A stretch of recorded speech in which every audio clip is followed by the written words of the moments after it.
Welcome to the Cheating Wife Stories channel. I have always tried to avoid direct conflicts. At least I tried not to bring things to a fight. I am used to solving any skirmishes with words, as I consider this to be the only and correct way out of the situation. But my opinion changed when Jeffrey Fletcher, a professional boxer, appeared in my life and wanted to take my wife away. Then I couldn't stand it anymore. My name is David Klein, and I want to share my story, which seems like it was taken from the most unexpected thriller, even though I always thought my life resembled a peaceful novel more. I grew up in a rather affluent family, which provided me with a head start not only in terms of material wealth, but also educationally. My education at Brown University was not just a step towards higher education.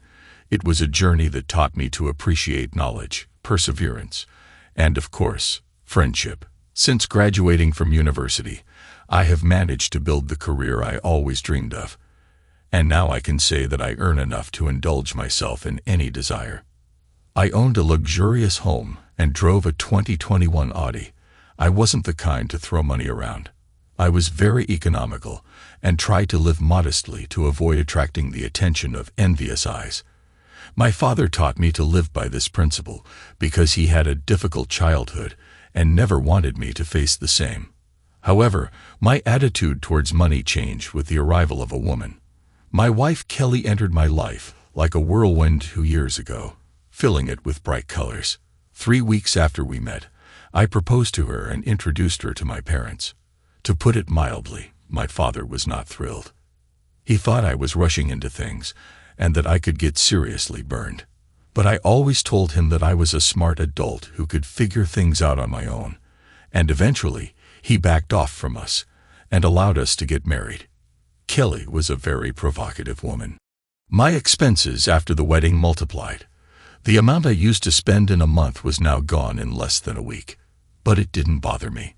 Kelly provided me with wonderful intimacy, raised my status among people, and overall, I felt very comfortable with her until 2 years into our marriage when this happened. It was an ordinary evening. I was returning home from a contemporary art exhibition where I had managed to acquire a couple of stunning paintings for our collection. As I drove past our house, my gaze caught something unusual. A black BMW parked not far from our home. Driving past this car, it seemed to me that my wife was sitting inside. Puzzled, I approached closer and saw a scene that shattered my idyllic life. Kelly was kissing some muscular guy, and I later found out his name was Jeffrey Fletcher, and he was a professional boxer. Rage and disbelief overwhelmed me. They didn't even notice my approach. I opened the door on my wife's side and confronted them. "Kelly, what does this mean?" My voice trembled with emotion. They pulled away from each other, and Kelly, at a loss for words, remained silent, turning away from me. Jeffrey, in turn, got out of the car and stood in front of me. "Leave, David. She's mine." His voice sounded threatening, and in his eyes, I saw unwavering confidence. "Listen, you overgrown musclehead. Are you confused?" I tried to sound more threatening, but Jeffrey didn't respond. Instead, he silently landed a punch. I managed to stay on my feet and wanted to hit back, but it was foolish to go barehanded against a professional boxer, so he delivered a second punch to my face, from which I couldn't stand and fell to the ground. Pain and confusion made me lose my bearings. When I tried to get up, Kelly approached me, turned her head away, and handed me an envelope. "These are the divorce papers, David. You have 2 days to sign, or it will be worse for you." Her words were cold and merciless. "Yeah, we'll be waiting, buddy. And if you tell anyone, you'll only have yourself to blame for your death," the musclehead said, and together with my wife, they got into the car and drove away into the night. I continued to lie on the ground, bleeding from my nose, utterly at a loss as to how this could have happened, and most importantly, why. I was very angry about the situation. I had never fought before, and no one had ever hit me. After a few minutes, I found the strength to stand up and entered the house, where surprisingly, Everything was in its place. I tried to recall any slight indications, but nothing came to mind. Kelly was not working.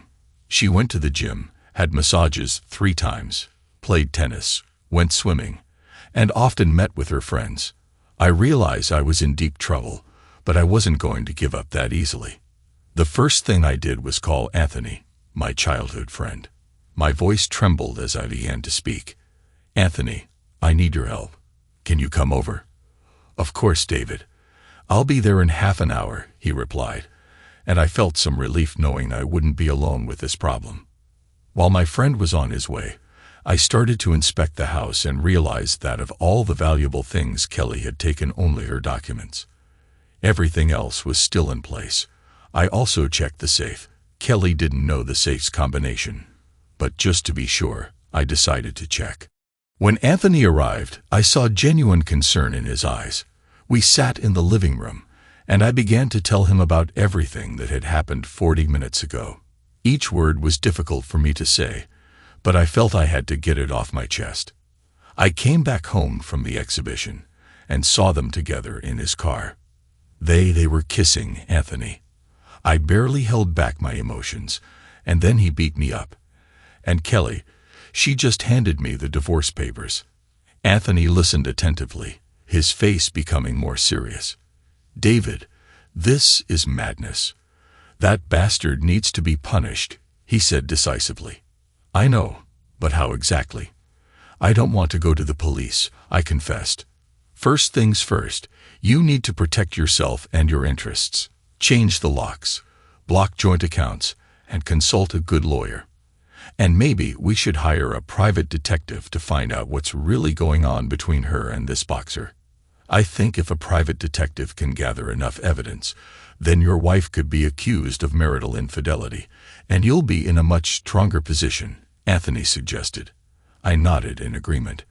Anthony was right. I had time to secure myself. It was around 7 in the evening. I immediately called my most trusted lawyer and told him everything that had happened, saying we needed to destroy those bastards who wanted to go against me, and his response was reassuring. But above all, I needed evidence of my wife's infidelity.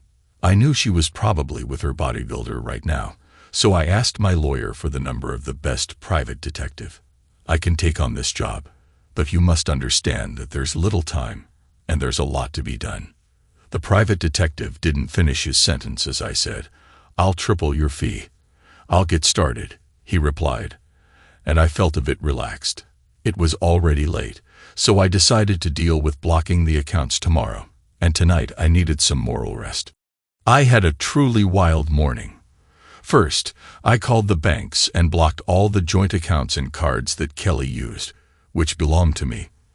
Thankfully, following my father's advice, I was the one managing all our finances. Next, I changed the locks on our shared house and installed an alarm system so security could come if needed. I also called a team of 4, who within a couple of hours packed all of Kelly's belongings and placed them in large black bags outside.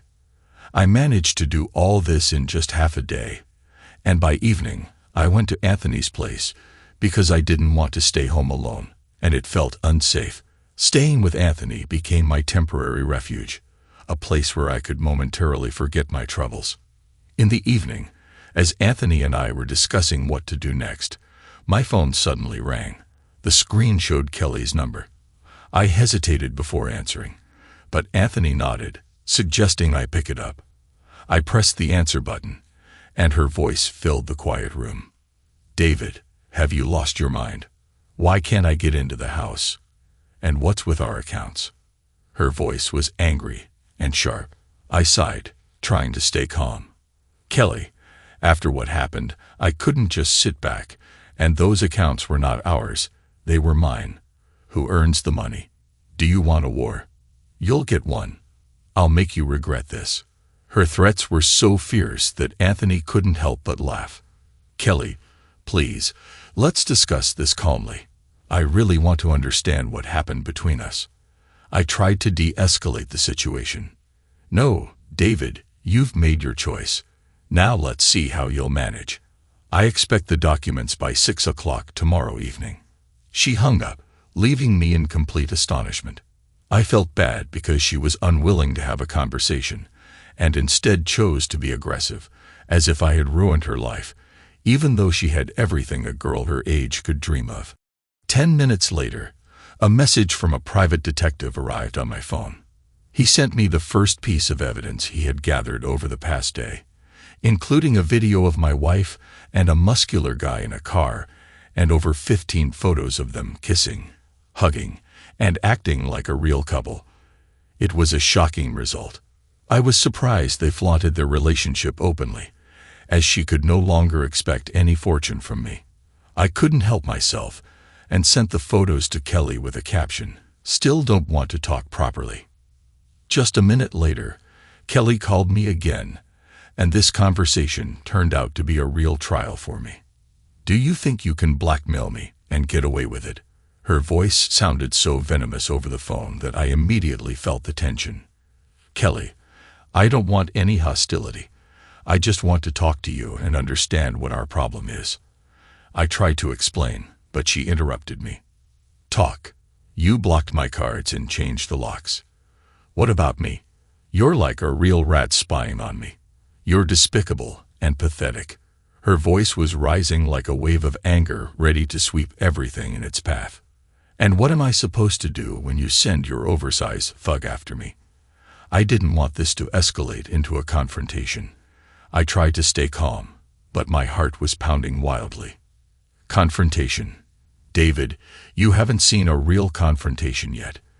If you don't sign those documents and give me back access to the accounts in the house, I promise you'll regret it. She paused for a second. "You're a wimp, not a man. If you can't stand up for your wife, you can't even fight. What kind of protector are you?" I closed my eyes for a moment, trying to gather my thoughts. "Kelly, I'm recording this conversation.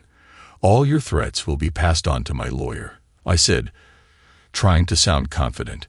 There was a moment of silence, and then a stern male voice said, "Tomorrow at 6. I slowly put down the phone, feeling the weight of this conversation on my shoulders. Anthony, who had listened to the whole argument, silently walked up to me and put his hand on my shoulder. "I'm shocked, dude. Where did you find such a snake?" he said, and we both laughed, though laughter was far from our minds. I sent the call recording and the photos sent to me by the private detective to my lawyer, and he said it was excellent material. I couldn't resist and drank whiskey, although I never used to drink before. I started thinking about what to do tomorrow and how to be during the meeting. I was sure I wouldn't sign the documents and would file for divorce separately. My lawyer advised me not to go to the meeting, but to file for divorce in court right away, only now with evidence. But I was resentful and wanted to get revenge. After that conversation with Kelly, I realized that the game was just beginning.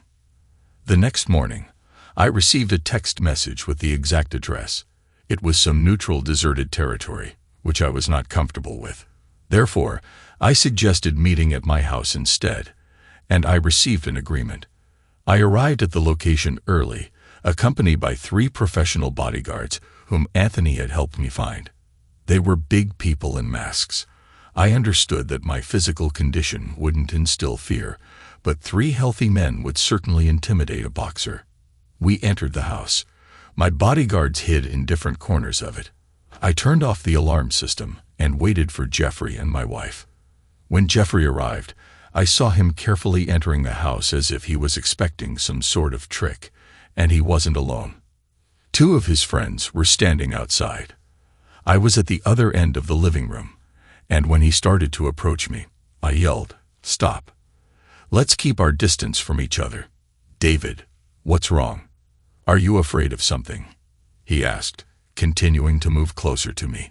"I just want to talk, Jeffrey, honestly and openly, about Kelly, about you, and what happens next. By the way, where is Kelly?" I replied. "Kelly? Dude, she doesn't want to see you after what you did. You acted like a real rat. And what should be done with rats?" he asked me. "You should know better." "It's not me who has a rat tail," I retorted, and he clearly didn't like my answer. His big head couldn't cope with the semantic load of my words. He started to see. "Life teaches you nothing," he said, and shouted something to his guys who entered the house. I realized that the situation was heating up.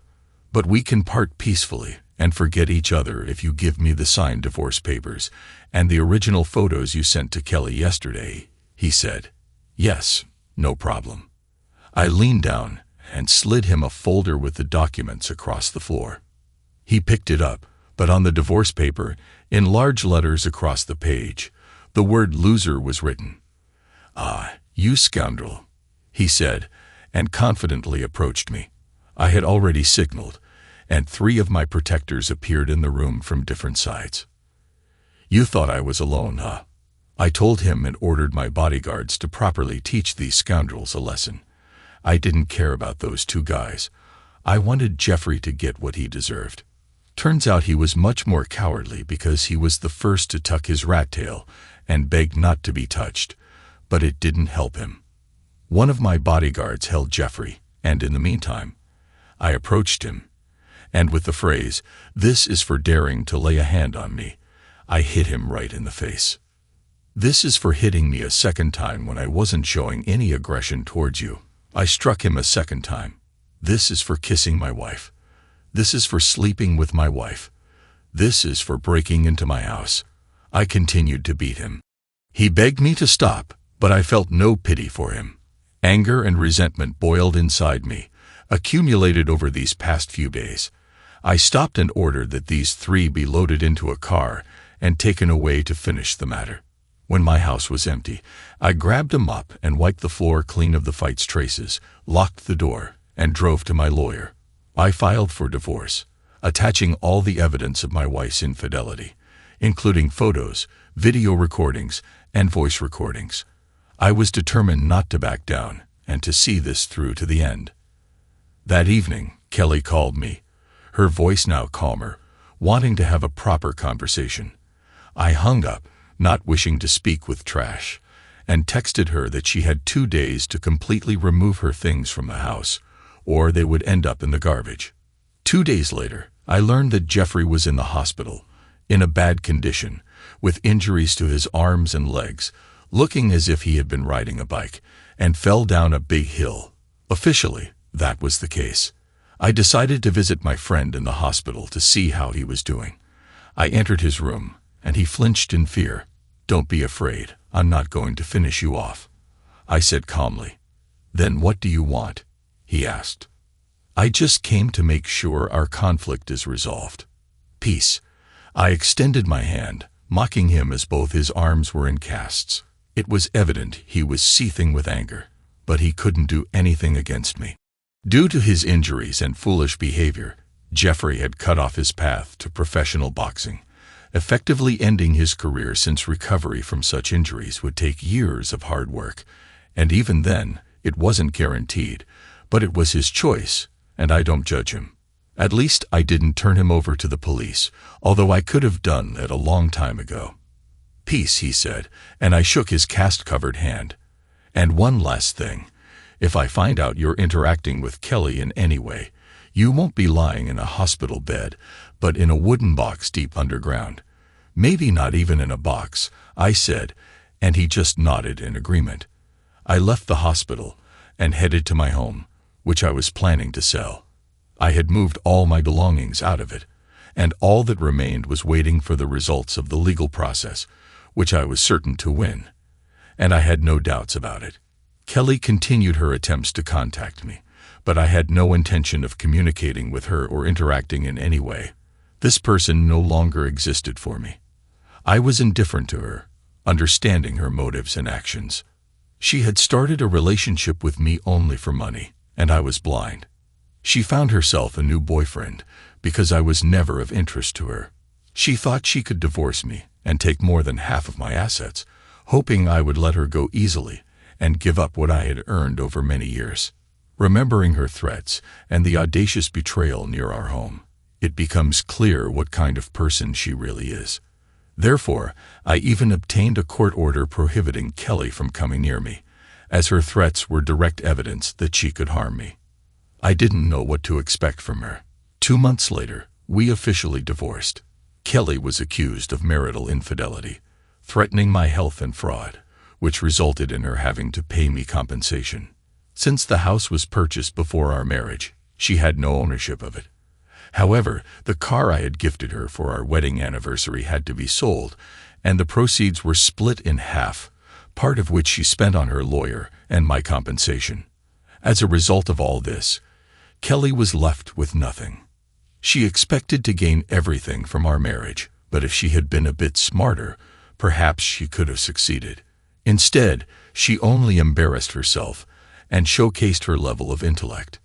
Kelly had to return to the farm to her parents, as she was left with nothing while I acquired new property, started engaging in sports to become more physically developed, and also listened to a whole lecture from my father, who did nothing but repeat the same phrase, "I told you so." Thanks to everyone who took the time to listen to today's stories. If you enjoyed it, please consider liking and subscribing if you haven't already. Feel free to share your thoughts on the events in the comments below. Take care.